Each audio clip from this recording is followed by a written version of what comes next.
Hello friends, welcome back to our video lecture series on course titled Fluid Mechanics 2. In this lecture also we will continue with our previous topic, most efficient channel section, and in this lecture we are going to consider a circular channel and we are going to determine most economical condition for it.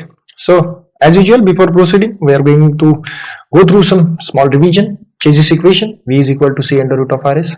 Manning's equation, V is equal to 1 upon N, S raised to 1 by 2 multiplied by R raised to 2 by 3. So those are the basic equations which are applicable for the uniform flow formula. Now let's proceed to our main topic. For circular section of any radius R, as depth of flow is going to vary, obviously the shape of flow is going to vary. Ultimately our area of flow is going to vary.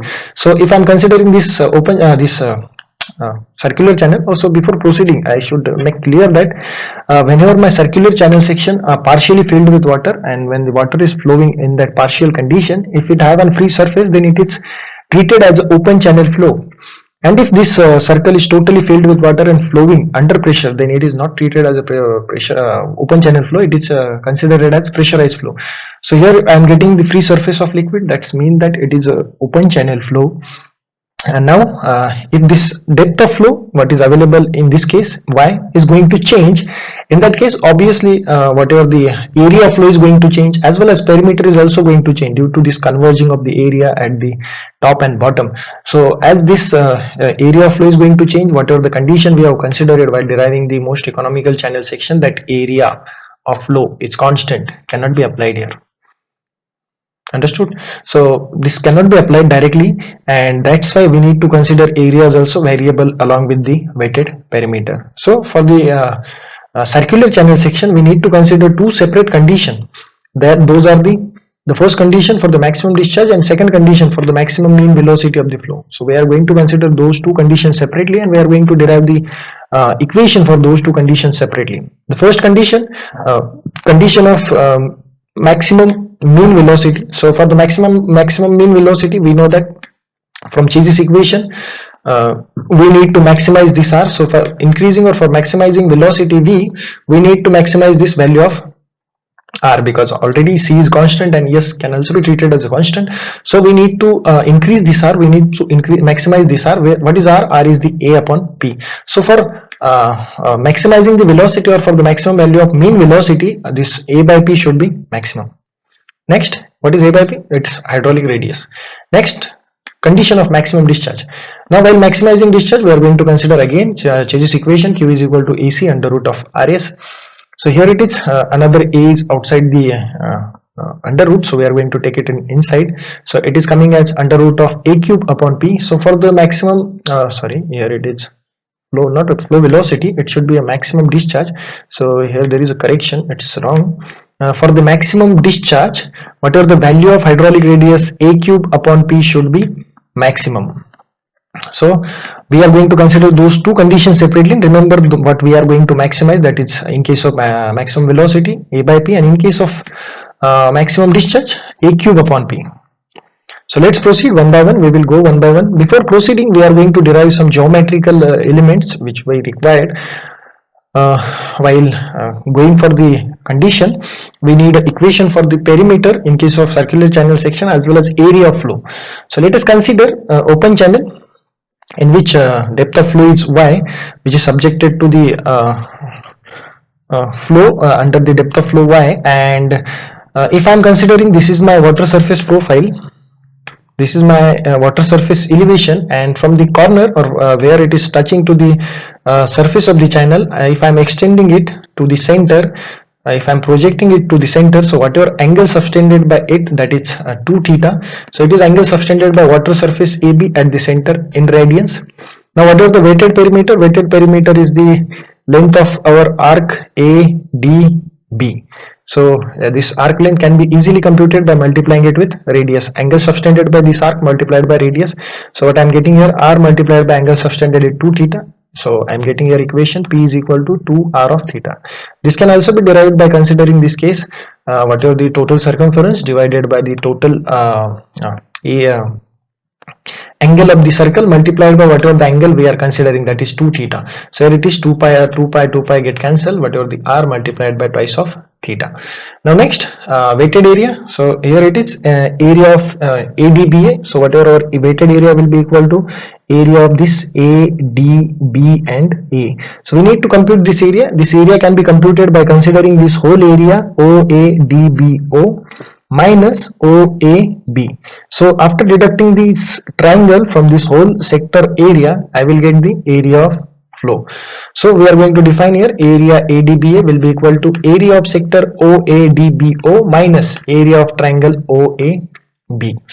Now what will be the area of sector can be simply computed by using angle subtended by the this particular area of flow, that is this particular arc, that is 2 theta at the center, divided by the whole angle of the circle, that is 2 pi. So this will give me the portion of circle which is covered by this angle theta, and multiplied by circle area of the circle. So this is the portion, and portion multiplied by area, that is going to give me the value of area. So here it is, this 2 get cancelled, pi get cancelled, what I am remaining here, r square theta. Now the next is calculation of area of this triangle OAB. Now if I consider that angle, so I am getting here two right angle triangles, triangle number 1, triangle number 2. So at the end, if I multiply this, if I compute the area of this one triangle, right angle triangle, and if I multiply it with 2, I will get the angle of this whole triangle OAB. So let us consider first right angle triangle OCA or OAC. Now in this case, whatever the value of this OC will be given by this cos of theta is equal to this OC divided by R. So what will be the OC? OC will be equal to R of cos of theta. So here it is, R cos of theta. Now the next value of this AC will be equal to sine of theta is equal to AC divided by R, that is hypotenuse R. So value of this AC will be equal to R sine of theta, and just simply multiply it with 2. So I will get here, so for this right angle triangle, I will get the area half multiplied by this OC, that is R cos of theta, multiplied by this base, that is R sine of theta, half multiplied by R sine of theta. And if I want to consider this triangle as well, simply multiply it with 2. So here it is, I am getting area of triangle OAB is equal to half multiplied by twice of R sine of theta multiplied by R cos of theta. So if I write down it as 2 sine theta cos theta by taking R on one side, R square. So what I am getting here, 2 sine theta cos theta can be written as sine 2 theta divided by 2, and by taking this R square as a common, I can write down the equation for the area, that is a formula for the area of flow in case of circular channel, that is R square in bracket theta minus sine of 2 theta divided by 2. So remember those equations because we are going to make use of it. So let's move to our first condition, but we have considered the condition for maximum mean velocity of the flow through circular channel section. Now according to Chezy's and Manning's equation, mean velocity of flow is directly proportional to the hydraulic radius, and we need to increase or maximize the hydraulic radius for maximizing the velocity, obviously A by P. But in this case, whatever our A and P both are the variable, and area is not constant, so we need to consider A and P both are the variable, and we are going to differentiate it with respect to theta, because theta is going to vary as my depth is going to change. So theta is going to govern those two variables. So we are just going to differentiate it with respect to theta and going to equate it to the 0 for the maximum value. Now integrate this hydraulic radius, that is A upon P, with respect to the differentiate this hydraulic radius, that is A by P, with respect to the theta, and equate it to the 0. Now in this case, our A and P both are the function of theta, so we need to consider those both as a variable. Now here it is, we need to apply rule of U upon V. So we are going to differentiate with respect to theta. So what will be differentiation? So V as it is, derivative of U dA upon theta, minus V as it is, derivative of U, that is A multiplied by dP upon theta divided by V square, that is P square. Now equate it to the 0. Now by simplifying it, taking this P square on the right hand side, so it will be a 0. So what equation I am getting? P d theta minus A multiplied by dP upon d theta. So we need those values, perimeter P dA upon d theta minus A dP upon d theta. We are going to compute those values. So first we have area value, we have perimeter value, and we are simply going to differentiate those equations with respect to theta. So we will get the required values. So the first, for the derivative for the dA upon d theta, just differentiate our equation of the area with respect to the theta. So what I am getting here, value of r square theta minus sine of 2 theta divided by 2 it was. So simply here it is our equation, r square multiplied by theta minus sine of 2 theta divided by 2, and I'm going to differentiate it with respect to theta. So r square as it is, the different derivative of theta will be 1 minus sine of 2 theta divided by 2. The derivative of sine of 2 theta will be cos of 2 theta multiplied by coefficient of theta, that is 2. Now I can simply write it as r square 1 minus cos of 2 theta. So but this 2 will get cancelled, this 2 and this 2 will get cancelled. So what is remaining with me, that is dA upon d theta will be equal to r square 1 minus cos of 2 theta. Now also p is equal to 2r theta. So differentiating this p with respect to theta, so I am getting here dp upon d theta as 2r. Putting this equation in the previous equation, what we have got, so here it is p 2r theta multiplied by dA upon d theta, equation of dA upon d theta, here just simply we have derived, minus here it was a, so value of a was r square theta minus sine of 2 theta divided by 2, and again dp upon d theta is 2r. So this is the simple equation we have got by putting all those values, by differentiating it with. So what we can take common here, 2r, here it is 2r, so 2r will get cancelled by taking on right hand side, by taking common. Again this r square is also common, so r square can also be taken out from the this by taking common and sending it on right hand side. So what is left here, theta cannot be taken as common because here there is no theta, this theta is associated with this relationship. So that's it. So if we can write this equation as theta multiplied by 1 minus cos of 2 theta minus theta minus sine 2 theta divided by 2 is equal to 0. So simply I can write down that equation by taking this on the right hand side. So what I will get here, theta 1 minus cos of 2 theta is equal to theta minus sine of 2 theta. Simply multiplying this theta inside. So what I will get here, theta minus theta cos of 2 theta is equal to theta minus sine 2 theta divided by 2. Here again theta will get cancelled, this negative sign will become positive. So what is remaining here, theta cos of theta is equal to sine 2 theta. Again I can take this on the denominator and I can take this 2 on the left hand side. So what I will get here, 2 theta is equal to sine 2 theta divided by cos 2 theta, that can be written as tan of 2 theta. So 2 theta is equal to tan of 2 theta. Now this value of the 2 theta is equal to tan of 2 theta can be found by the trial and error method, by simply hit and trial method. So simply putting some values and equating it. So by trial and error method, value of the 2 theta is coming out as 257.5 degrees. So for the maximum velocity, your theta should be equal to 257.5 degree.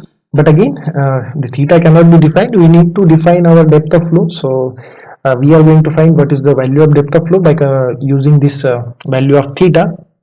So we know that depth of flow in this case is given by this y is the CD. So what will be the depth of flow in this case, it will be OC OD minus OC DC. Sorry, this is the depth of flow. So it is total length OD minus this length, that is OC. So after y is equal to OD minus OC, what is OD? OD is the radius r, and OC can be simply computed by simply we have computed that r cos of theta, that is here it is r cos of theta.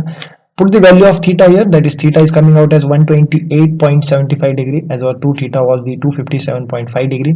Just put that value of theta here, we will get the required relationship for this particular y in terms of r, that is coming out as r y is equal to 1.62 r, or in terms of diameter y should be equal to 0.81 times of d. So that we can say that for the maximum velocity in case of circular channel section, the depth of flow should be equal to 0.81 times of the diameter of the circular channel. So it should be almost 80% of the diameter of the channel section. So if my diameter of the channel is this one d, so it should be almost 80% of it, 81%. So it should be almost up to this one. So in that case you will get the maximum velocity in that circular channel. Now computation of the hydraulic radius for the maximum velocity condition, what we are getting here, hydraulic radius which is given by A upon P. We know that value of A, we know that value of P. Just simply putting those values, what we are getting, 1R will get cancelled, it is remaining with us, that is r upon 2 theta multiplied by theta minus sine of 2 theta divided by 2. Simply putting value of theta here. So what is our theta? 2 theta is 257.5 and theta is equal to 128.75. So here we have a single value of theta, that is here it is theta. So we need to convert this degree into radians, that is multiply this theta with the pi upon 180. So we are getting in radians 2.247 radians, and just simply putting those values that values in this equation. So what we will get here, r is equal to 0.6086 multiplied by r is the radius of the circle, or r is equal to 0.30 d. That means that for the maximum velocity condition, your hydraulic radius should be equal to 0.30 times of the diameter of the circular channel. So your hydraulic radius should be 30% of diameter of the circle. Then and then only maximum velocity can be will occur. So this is the condition for maximum velocity. Let's move to the next condition for the maximum discharge. So what we have discussed in the starting of the lecture. So for the maximizing the discharge, our a cube upon p should be maximum, and for maximizing it we are differentiating it with respect to theta and equating it with the 0. Now as we know, a and p both are the function of theta, so we are going to consider both as a variable and going to take its derivative integration. So what will be its integration? So first apply the rule of u upon v, derivative of u upon v. So u as it is derivative of v, so whatever the derivative of v will be equal to this derivative of this a cube, that would be a 3a square multiplied by d theta minus this u as it is derivative of this v, that is a cube multiplied by dp upon d theta divided by v square, that is p square. Now by simplifying it, just simply sending this p square on the right hand side, and what we are getting here, so we can take here a square common from it. So here it is a square can be taken common. So this if a square is taken common, a will be neglected here. So what we are getting here, 3p multiplied by dA theta minus a multiplied by dp theta is equal to 0. Now if you see here, our previous equation was the similar for the maximum velocity condition. Here it is, where it is our equation, here it was a p dA d theta minus a dp d theta, and in this case also we are getting the same equation, just the difference of these three. So everything will be the same in this case also, derivation would be the same, except this 3 will be there on the left hand side. Previously it was only theta on the left hand side. If you see here in the last equation of ours, here there was a theta left in the last equation. Here it is theta multiplied by 1 minus cos of 2 theta is equal to theta minus sine of 2 theta divided by 2. So in this equation only 3 will be multiplied on the left hand side. Now rest of the things will be the same. So in this case I am just directly jumping to that point where this theta multiplied by 1 minus cos of theta is equal to theta minus sine of 2 theta divided by 2, and on the left hand side multiply it with the 3. So here I am getting 3 theta multiplied by 1 minus cos of theta is equal to theta minus sine of 2 theta divided by 2. So this will be our equation. You can also go through the detailed equation by yourself. I think you should. Now multiply this 3 theta inside. So what I am getting here, 3 theta minus 3 theta cos of 2 theta is equal to theta minus sine of 2 theta divided by 2. So by just defining this equation in the proper format, 2 theta minus 3 cos of 2 theta, 3 theta cos of 2 theta plus sine of 2 theta divided by 2. So what I am getting here, this just multiply this 2 on the whole equation and divide it with the 2 and just send that 2 on the right hand side. So what I will get here, 4 of theta minus 6 of theta cos of 2 theta plus sine of 2 theta. Just solving this equation by trial and error method again and equating it with the 0. So what I will get here theta 2 theta is equal to 308 degree approximately. So approximately by trial and error method we are getting value of 2 theta is equal to 308 degree, or theta is equal to 154 degree. So what would be the y? Similar to the previous case, we are going to determine y again. For the maximum discharge, OD minus OC, where the OD is the radius and OC is equal to r cos of theta. Just simply putting the value of theta in this equation, what we will get here, r multiplied by 1 minus cos of theta. By putting the value of theta as 154 degree, I will get the value for r, value for y in terms of r is equal to 1.9 r, or you can also write down in terms of d, that is y is equal to 0.95 d. Now what it is indicating, that for the maximum discharge condition in the in the circular channel, your depth of flow should be equal to 0.95 times its diameter. So what it is indicating, that depth of flow should be equal to almost 95% of its diameter. So this is our most economical channel section for the circular channel, and we have derived the second condition as well. Here it is the second number. So second condition as well, condition for the maximum discharge, and for the maximum discharge condition, y should be equal to 0.95 times the diameter. Let's move to the calculation of hydraulic mean radius, that can be computed by taking the ratio of A upon P. A and P both we know. So here again this R will get cancelled. What is remaining here? R upon 2 theta, theta minus sin 2 theta divided by 2. Simply putting value of theta here. So what is theta? Theta is equal to 154 degree, and here there is a one single variable of the theta without any trigonometrical element. So we are going to determine its value in the radians. So just multiply it with pi upon 180. So we are getting the value of theta in radians as 2.687 radians, and just simply putting that value of theta here and 2 theta here, I can compute the value of equation for the r, that is equal to 0.573 r, where r is the radius of the circle and this r is the hydraulic mean radius. And in terms of diameter, this r should be equal to 0.29 times diameter of the circle. So what we can say, that for the maximum discharge through the circular channel section, hydraulic radius should be 0.29 times the diameter of the circular channel section. So almost it is 30% of the diameter of the circular channel section. So value of r is same in both the cases, almost same in both the cases for the maximum discharge and maximum velocity condition. So we are going to sum up everything what we have discussed in this lecture. So the first we have discussed, area and perimeter both are going to change with respect to changing the depth of flow in the circular channel section. So we need to derive two different conditions. The first condition for the maximum mean velocity. Now for the maximum mean velocity, whatever the depth of flow in circular channel section should be equal to 0.81 times the diameter of the circle, or hydraulic radius of the circle should be equal to 0.30 times of the diameter of the circle. So then and then only maximum velocity of, in the channel going to occur. Next condition for the maximum discharge, second condition. Now for the condition of maximum discharge, whatever the depth of flow should be equal to 0.95 times of diameter of the circle, or a radius, hydraulic radius should be equal to 0.29 times of the diameter of the circle. So those are the four formulas which we have derived here, and two conditions which we have considered to derive those formula. So go through the video again if you haven't understood. If you have any doubt, you can ask it here, you can ask me directly. Those are the derivation which are very simple. If you go through it again, it's not really difficult to understand it. Those are the references which I have used in this presentation while preparing this presentation. Thank you for watching.